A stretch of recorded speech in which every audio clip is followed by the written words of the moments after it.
नमस्कार, मैं दीपक शर्मा, मेरे यूट्यूब मंच पर आपका स्वागत है। दोस्तों, क्या गांधी परिवार और गुजरात लॉबी के बीच जो जंग है अपने फाइनल स्टेज पर आज आ गई है?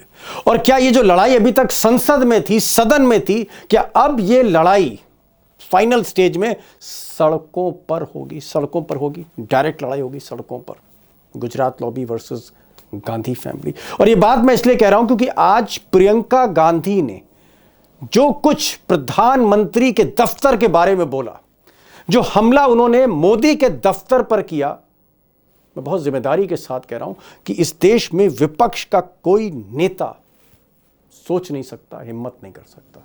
अब दिल्ली के रामलीला मैदान में हजारों हजार की भीड़ में प्रियंका गांधी ने माइक से कहा, मंच से कहा कि देश के युवा बेरोजगार हैं, नशे में फंसे हुए हैं, बैटिंग ऐप में फंसे हुए हैं, यानी सट्टेबाजी के ऐप में फंसे हुए हैं।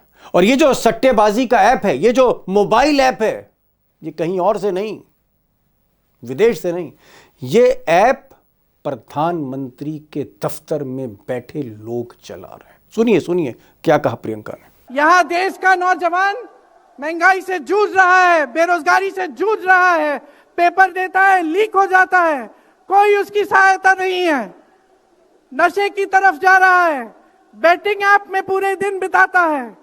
और बैटिंग ऐप चलाया कहां से जा रहा है?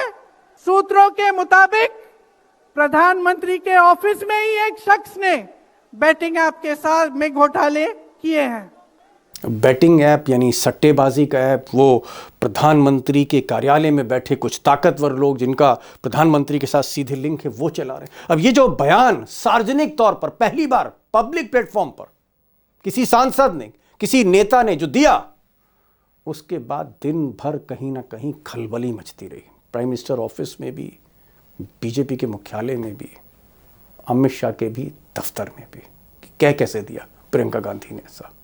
लेकिन दोस्तों, बात यहीं खत्म नहीं। आज प्रियंका गांधी अपनी दादी इंदिरा गांधी वाले तेवर में दिख रही थी और इसीलिए मोदी और शाह पर उनके हमले जारी रहे। प्रियंका गांधी ने कहा कि मोदी का जो ये सारा सत्ता का खेल है, ये दरअसल वोट का खेल है जिसमें कुछ खास ऑफिसर शामिल हैं। और पहली बार मंच से इन तीनों कमिश्नर, आयोग के इन तीनों कमिश्नर के बाकायदा नाम लिए। और शायद ऐसा देश ने कभी नहीं सुना था कि तीनों अफसर के नाम लेकर, एक एक नाम लेकर प्रियंका ने कहा कि वक्त आने पर इन अफसरों का भी हिसाब किया जाएगा। इतना योग्य है ये चुनाव आयोग भाजपा के लिए। ज्ञानेश कुमार, सुखबीर सिंह सांधू और विवेक जोशी, मेरे साथ बोलिए। ज्ञानेश कुमार, सुखबीर सिंह सांधू, विवेक जोशी। ये देश इन तीन नामों को नहीं भूलेगा। ये चाहे कितने भी बड़े बड़े, ये कितने भी इंतजाम कर लें इन लोगों को बचाने के लिए, एक दिन इन्हें इस देश को जवाब देना पड़ेगा। अब प्रियंका गांधी ने जहां टारगेट नरेंद्र मोदी पर किया, वहीं पर उनके भाई राहुल गांधी जब बोलने आए तो उनका जो फोकस और टारगेट था वो गुजरात लॉबी के दूसरे शख्स यानी अमित शाह पर था। और अमित शाह को लेकर भी आज जो कुछ राहुल गांधी ने बोला, ऐसे बोल विपक्ष में कभी सुने नहीं गए। उन्होंने कहा कि अमित शाह के जो हाथ कांप रहे थे जब मैं बोल रहा था और उनकी बारी आई थी और जब वोट चोरी की बात हो रही थी, तो अमित शाह के जो हाथ कांप रहे थे वो यूं ही नहीं कांप रहे थे। ये ऐसा खेल है कि जो एक्सपोज होगा तो दुकान बंद हो जाएगी। हाथ देखा अमित शाह का, हाथ देखा कांपते हुए, ऐसे देखा। हाथ क्यों कांप रहा था मैं बताता हूं। क्योंकि ये बहादुर जब ही हैं जब इनके हाथ में सत्ता है। जैसे ही इनके साथ से सत्ता निकलेगी, आप देखना इनकी बहादुरी कहां जाएगी। अब दोस्तों, प्रियंका और राहुल गांधी के जो तेवर थे, जो बड़े तल्ख थे, उससे एक चीज आज जाहिर हो गई कि ये जो लड़ाई है अब गांधी परिवार और गुजरात लॉबी के बीच में, ये डायरेक्ट फाइट है। अब ये सीधी लड़ाई है। एक तरफ प्रियंका गांधी और राहुल गांधी हैं और दूसरी तरफ मोदी और शाह हैं। मैं फिर कह रहा हूं कि अब डायरेक्ट लड़ाई है, एक तरफ राहुल और प्रियंका और दूसरी तरफ मोदी और शाह, और ये लड़ाई कहीं ना कहीं संसद से, सदन से निकलकर अब सड़कों पर आ गई है। ये कितनी दूर तक जाएगी, देश में कहां तक ये फैलेगी और इसका साथ कौन कौन देगा, ये तो वक्त बताएगा। लेकिन एक चीज तय है कि आज के दिन के बाद गांधी परिवार और गुजरात लॉबी में संबंध और ज्यादा तल्ख हो चुके हैं। अब दोस्तों, आज का जो बड़ा सवाल है बहुत, वो भी डायरेक्ट ही है, और डायरेक्ट इसलिए है क्योंकि ये जो लड़ाई है Gandhi family versus Gujarat lobby, जो सारी हदें तोड़ रही हैं, सीधे सड़क पर आ रही, क्या आने वाले समय में मोदी और शाह बेनकाब होंगे, मोदी शाह बेनकाब होंगे, या फिर राहुल और प्रियंका को ही निपटा दिया जाएगा? अंजाम क्या होगा, ये बहुत महत्वपूर्ण। और मैं कह सकता हूं कि आज का दिन ऐसा था जहां देश की जो राजनीति थी, क्योंकि दो बड़ी पार्टी और उन पार्टियों के चीफ बॉसेस, एक तरफ मोदी और शाह जिनके हाथ में इस वक्त बीजेपी है, सरकार है, सिस्टम है, और दूसरी तरफ जो गांधी और कांग्रेस की जो लेगेसी है, जो राहुल और प्रियंका के हाथ में, सीधा एक्शन, डायरेक्ट फाइट है। अब कोई इसमें पर्देदारी नहीं रही, ये लड़ाई अब पर्दे के बाहर आ चुकी है। होने क्या जा रहा है? मुझे लगा कि कोई ऐसा व्यक्ति हो जो राहुल गांधी को समझता हो, उनके करीब हो, बातचीत होती हो, इसलिए मैंने आज प्रोफेसर रविकांत को बुलाया है। लखनऊ से जुड़ रहे हैं, राहुल गांधी को जानते हैं, प्रियंका गांधी को जानते हैं, संवाद होता है। मैंने आज उनसे कहा कि आप आइए और खुलकर बोलिए, उनको भी सुनिएगा तो आपको एक पर्सपेक्टिव मिलेगा। और उमाकांत जी से मैंने पूछा कि भाई ये जो लड़ाई, इसका अंजाम क्या होने वाला है, और इत्तेफाक से उमाकांत आज रामलीला मैदान पर घंटों डटे रहे।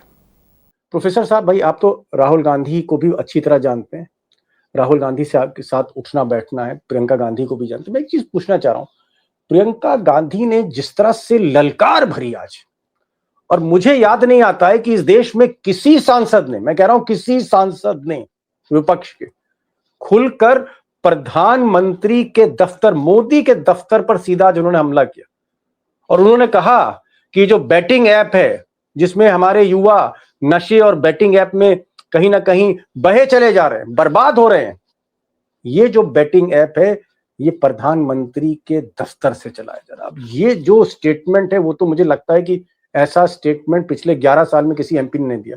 ये डॉक्टर साहब, ये जो आक्रामकता है, ये जो तेवर है, ये क्या बता रहे हैं प्रियंका गांधी के? देखिए दीपक जी, रामलीला मैदान का जिक्र है तो फिर रावण को कैसे भूला जा सकता है जी। रावण की नाभि में अमृत कुंड था, और बिना उस पर हमला किए, बिना उस पर बाण चलाए रावण को मारा नहीं जा सकता है। लेकिन ये जो हिम्मत है, अमृत कुंड है, ये जो अमृत कुंड है दीपक जी, कहाँ है? बैटिंग ऐप कहां से चल रहा है? और प्रियंका गांधी की सूरत ही इंदिरा गांधी वाली नहीं है, सीरत भी इंदिरा गांधी वाली है। और आप तो इतने सीनियर पत्रकार हैं, आपको याद होगा इंदिरा गांधी को क्या कहा गया था? दुर्गा, देवी दुर्गा। और ये किसने कहा था? अटल बिहारी वाजपेयी जी ने, कांग्रेस ने नहीं कहा था, भाजपा के प्रधानमंत्री ने कहा था। आज वो रूप आप देख रहे हैं प्रियंका जी का, सीधा रावण की नाभि पर हमला, और उस सच को उद्घाटित वो कर रही हैं। जब प्रियंका गांधी बोलती हैं, जब राहुल गांधी बोलते हैं, तो अभी तो वो संसद में हाथ कांपते हुए दिख गए। वो दिल्ली दरबार में वहां बैठ करके भी लोग कांपते हैं। जिस दिन राहुल गांधी ने हाइड्रोजन बम गिराया, वह उस दिन छुट्टी थी, लेकिन चुनाव आयोग में सारे कर्मचारी अधिकारी, छुट्टी कैंसिल, आ जाओ, क्या होने जा रहा है? ये कांपते हैं प्रियंका गांधी की आवाज से, राहुल गांधी की आवाज से। बड़ी बात प्रोफेसर साहब ने कही। राहुल गांधी के काफी करीबी हैं प्रोफेसर साहब, और इनका ये कहना है कि प्रियंका गांधी की सूरत ही इंदिरा गांधी से नहीं मिलती, सिर्फ सूरत नहीं मिलती, सीरत भी मिलती, वो क्वालिटीज भी हैं। और ये जो आक्रामकता है कि प्रधानमंत्री मोदी के दफ्तर पर हमला कर देना, मोदी के दफ्तर पर इतना बड़ा इल्जाम लगाना जो शायद कोई हिम्मत ना कर पाए, कोई, चाहे वो कोई भी विपक्षी पार्टी का नेता हो। एक चीज मैं लखेड़ा साहब आपसे पूछना चाहूंगा, मैं देख रहा हूं कि इधर राहुल गांधी मोदी के साथ साथ अमित शाह को ज्यादा टारगेट कर रहे हैं। आज तो उन्होंने जो कहा ना कि हाथ कांप रहे ऐसे करके, हाथ कांप रहे अमित शाह को राहुल गांधी इतना टारगेट क्यों कर रहे हैं, ये मैं जानना चाह रहा हूं। देखिए आपने देखा होगा कि पिछले दिनों लोकसभा में जब डिस्कशन हुआ, चाहे वो वंदे मातरम पर डिस्कशन हुआ हो या जो वोट चोरी पर डिस्कशन हुआ, जिसके सारे मतलब 10 घंटे की जो बहस हुई, और प्रियंका गांधी ने बड़ी सही ढंग से बोला कि हमने जब SIR पर बहस की बात की तो ये भट्ट से लेके आ गए कि हम वंदे मातरम भी करेंगे। तो आज ये बात बहुत स्पष्ट हो गई है कि जो अमित शाह हैं वो इस सरकार के मेन ऑपरेटर है, और मुझे लग रहा है कि कांग्रेस पार्टी ने अब तय कर लिया है ऐसा। मैं आज तो रैली में था 2 घंटा 2.5 घंटा, और मैंने देखा कि मैंने कर्नाटक के लोगों से बात की, मैंने आंध्र प्रदेश के लोगों से बात की, हरियाणा के लोगों से, जम्मू कश्मीर के लोगों से, असम के लोगों से, सबका मतलब मैंने ऐसा जज्बा लोगों में देखा नहीं कि कैसे लोग एक स्वर में आ गए हैं। और एक बात बता दूं आपको मैं कि अब कांग्रेस के लिए डू एंड डाई की लड़ाई है। कांग्रेस पार्टी को ये लग गया है कि किसानों ने जो 3 साल पहले जो नाकेबंदी कर दी थी दिल्ली की, वो नाकेबंदी पूरे देश की जब तक नहीं होगी, जब तक इनकी नाक में दम नहीं किया जाएगा। और अब बंद कमरों में और ड्राइंग रूम में बैठ करके पॉलिटिक्स नहीं हो सकती कांग्रेस पार्टी की। उनको सड़कों पर उतरना पड़ेगा, उनको ये दिखाना पड़ेगा कि नाउ एंड नेवर, अब नहीं तो कभी नहीं। ये जो लड़ाई है, और इसके लिए कार्यकर्ताओं को उन्होंने कहा कि आप तैयार हो जाइए।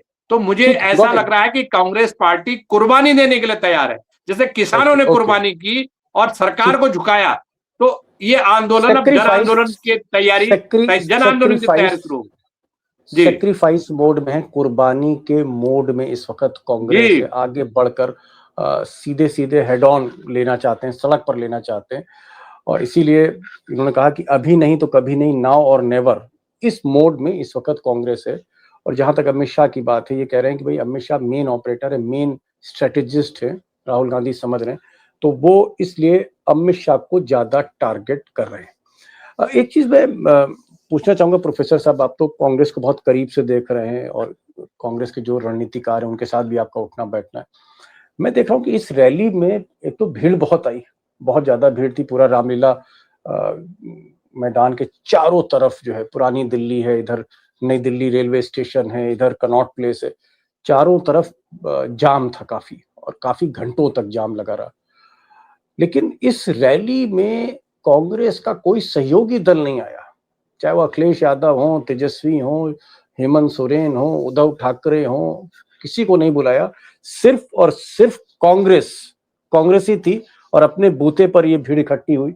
क्या कांग्रेस अपने दमखम पर सड़कों पर लड़ाई शुरू करना चाहती है मोदी शाह से, या ये मैसेज दे रही है कि जैसे हम सड़कों पर आए, अब आप भी सड़कों पर आइए और ईडी और सीबीआई से मत डरिए अब? हाँ बिल्कुल, देखिए दीपक जी, कांग्रेस पार्टी पर कई बार ये इल्जाम लगता है कि साहब आप यहां नहीं लड़ पा रहे हैं, वहां नहीं लड़ पा रहे हैं, और ये लड़ाई बगैर कांग्रेस के खड़े हुए नहीं हो सकती है। कांग्रेस अपने मजबूत पैरों पर, अपने मजबूत बाजुओं के साथ लड़ना चाहती है, और ये इस देश के लोगों को और जो हमारे अलायंस पार्टनर हैं उनको भी ये बताना चाहते हैं कि नहीं, हम लड़ने के लिए तैयार हैं, हम साथ लड़ेंगे, लेकिन हम भी तैयार हैं। ये नहीं है कि हम बगैर किसी के साथ सहयोग के नहीं लड़ सकते, हम लड़ने के लिए तैयार। एक मैसेज तो ये।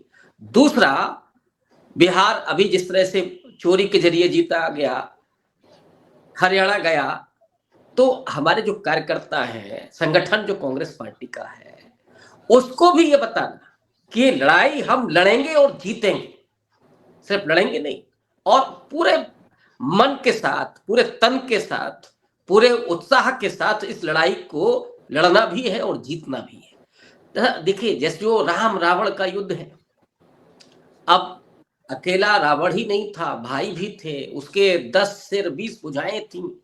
यहां लड़ाई आमने सामने नहीं हो रही है दीपक जी, छाया में भी हो रही है। ईडी से लड़ना है, सीबीआई से लड़ना है, जो बैठे हुए हैं चुनाव आयोग में उनसे लड़ना है, गोदी मीडिया से लड़ना है, मोदी के सिस्टम से लड़ना है, पूरे सिस्टम से। तो जो 10 सिर 20 भुजाएं और जो 2-3 भाई हैं उनसे भी लड़ना है। इसलिए जंगे मैदान में, वो रामलीला मैदान नहीं था, जंगे मैदान था, जंगे खुली मैदान चुनौती, खुली चेतावनी थी उनके लिए। इसलिए नाम लिए गए, इसलिए नाम लिए गए कि आप चोरी चोरी निहोरे निहोरे खेल नहीं होगा, आमने सामने। जब आप डाका डाल रहे हैं, जब आप लोकतंत्र पर हमला कर रहे हैं, जब आप संविधान को तहस नहस कर रहे हैं, तो फिर हो जाने दीजिए, हो जाने दीजिए। एक डॉक्टर साहब कह रहे हैं कि कहीं ना कहीं मैसेजिंग है बाकी जितने भी सहयोगी दल हैं इंडिया अलायंस के, भाई आप जिस तरह से हम सड़कों पर आ गए, हम जिस तरह से लीडिंग फ्रॉम फ्रंट कर रहे हैं, आगे से राहुल गांधी एक सेनापति की तरह लड़ रहे हैं, आप भी शामिल हो जाइए और अब ये जो डर है इसको खत्म करिए। और मेरे ख्याल खड़गे साहब ने कहा भी कि जो डर गया वो मर गया, कि डरो मत, ये उनका मैसेज ये भी था खड़गे साहब का। और जहां उन्होंने अपने बेटे का भी एग्जाम्पल दिया कि उनके बेटे ऑपरेशन थिएटर में थे, 8 घंटे ऑपरेशन चल रहा था, लेकिन उनका नहीं, अगर मैं बेंगलोर जाऊंगा बेटे के पास जाऊंगा तो मैसेज आएगा कि खड़गे पीछे हट गए। तो एक मैसेज है अखिलेश यादव, तेजस्वी यादव, हेमंत सोरेन, उद्धव ठाकरे या फिर शरद पवार की बेटी या जितने भी उनके साथी हैं साउथ से लेके दक्षिण से लेके उत्तर तक, सबको एक मैसेज है कि अब वक्त आ गया है, अब आप सड़कों पर आइए, शंखनाद हमने कर दिया है। और रामलीला मैदान नहीं, ये आप कह सकते हैं आज से लंका कांड का अध्याय शुरू कर दिया है राहुल गांधी ने, ये सब कह रहे हैं। अंतिम सवाल करना चाहूंगा लखेड़ा साहब, क्या आपको लग रहा है कि जिस तरह से पर्सनल अटैक हो रहे हैं, अभी मैंने देखा 10 दिसंबर को बीजेपी ने राहुल गांधी को अय्याश कह दिया, हालांकि उम्मीद नहीं थी कि इस तरह की लैंग्वेज आएगी, लेकिन अय्याश कहा कि भाई अय्याश हैं। तो उसके जवाब में 11 तारीख को कांग्रेस ने मोदी जी का पुराना वीडियो जो था एक महिला को लेकर, क्या था, मैं उस बहुत डिटेल में नहीं जाना चाहूंगा, वो डाला और ऐसा कहा जा रहा है कि बस अब आमने सामने की लड़ाई है, मतलब तलवारें बस हाथ में नहीं है लेकिन पूरी तलवारबाजी है। क्या ये लड़ाई आपको लग रहा है बहुत निर्णायक फेज में है? ये लड़ाई इस वक्त और बढ़ेगी और ये जो 2 साल है 3 साल हैं ये किसी पे भी भारी पड़ सकते हैं, ये राहुल गांधी पे भी भारी पड़ सकते हैं, ये मोदी पे भी भारी पड़ सकते हैं। आज जब मैं रामलीला मैदान में था तो मैंने कुछ लोगों से बातचीत की, वो मध्य प्रदेश के लोग भी थे उसमें और हरियाणा के लोग भी थे, 30-40 लोग थे, उनके काफिले के बीच में मैं था। तो मैंने एक सज्जन से पूछा कि भाई क्या मामला क्या है, तो उनका कहना, साहब ये कांग्रेस पार्टी ने तो ईस्ट इंडिया के खिलाफ लड़ाई गांधी जी ने लड़ी थी और ये गुजरात कंपनी, अब ईस्ट इंडिया कंपनी की जगह गुजराती कंपनी आ गई है और इस गुजराती कंपनी से जो लड़ाई है वो लड़ाई ड्राइंग रूम में नहीं होगी, कार्यकर्ता बोल रहा है। और ये बात, इस बात को मुझे लग रहा है कि राहुल गांधी और प्रियंका गांधी के और खड़गे साहब के भाषणों में ये बात बहुत प्रकट हो गई है। अब जो है ना, पर्दे के पीछे जो गुजराती कंपनी के जो करतूते हैं सबको पता है, इनके काले कारनामे सारे देश में बच्चे बच्चे की जुबान पर है। लेकिन अभी क्या होता था कि लोग इस देश की, हमारे राजनीति का मैंने देखा ना कि बहुत सारे निजी चरित्र के बारे में लोग अवॉइड करते हैं, अच्छा नहीं मानते, अरे उनका निजी मामला है। अब ये हो गया है कि प्रधानमंत्री मोदी का अगर निजी चरित्र के सवाल पर, उनके व्यक्तिगत चरित्र पर सवाल है तो पब्लिक डोमेन पर डालो, सबके सवाल पब्लिक डोमेन पर डालो। तो अब ये जो पब्लिक डोमेन वाला गुस्सा आ गया है, तो मुझे ऐसा लगता है दीपक जी कि इन्होंने गलत बयान लिए, गलत शुरुआत कर दी और अब ये ऐसे दलदल में फंसेंगे गुजराती कंपनी कि ये वहां से निकल नहीं पाएंगे, क्योंकि इनके कारनामों की तो सैकड़ों कारनामे, दर्जनों कारनामे ऐसे हैं जिनमें बेनकाब ये हो जाएंगे, इनको कोई पार नहीं पा पाएंगे। और अब राहुल गांधी, इतनी बात तो है कि अगर सत्यता की कसौटी पर और सच की कसौटी पर, राहुल गांधी ने कई बार कहा कि सच्चाई की लड़ाई लड़ रहा है, तो सच्चाई की लड़ाई की कसौटी पर राहुल गांधी भी खड़े होंगे, उसी बलि बेदी पर ये लोग भी खड़े हो जाएं और इनकी सत्यता का जनता बहस करे, जैसे राहुल गांधी ने चैलेंज किया कि आप बहस करो। तो मुझे लग रहा है कि लड़ाई शुरू हो गई है और अब ये गुजराती कंपनी के खिलाफ पूरे देश में कैंपेन कांग्रेस पार्टी करने वाली है और ये एक नए रूप में, नए अवतार के तौर पर कांग्रेस आने के लिए तैयार हो रही है, ऐसा मुझे लगता है जी। नए मोड़ पर ये लड़ाई है, जहां दोस्तों अभी तक सदन में लड़ाई हो रही थी, शब्दों के बाण चल रहे थे। अंतिम एक बात कह दूं, बड़ी अच्छी बात लखड़ा साहब ने कही।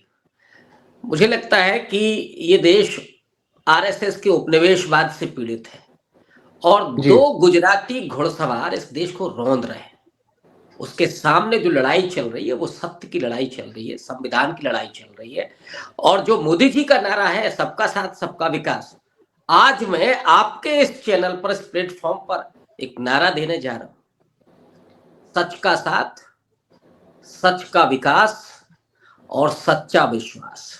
यही है आज के रैली का। न बोलो आप राहुल गांधी। तो एक चीज और बता दीजिए कि चलते चलते प्रोफेसर साहब एक लाइन में ये भी बता दीजिए, भाई आप तो साहित्यकार भी हैं और राजनीतिज्ञ भी हैं, एनालिस्ट भी हैं, ये जो घुड़सवार की आपने बात कही, ये जो दोनों घुड़सवार हैं गुजराती, क्या इनके घोड़े की लगाम छीन लेंगे आने वाले समय में राहुल गांधी? कि घोड़ा अल्टीमेटली किसका आएगा?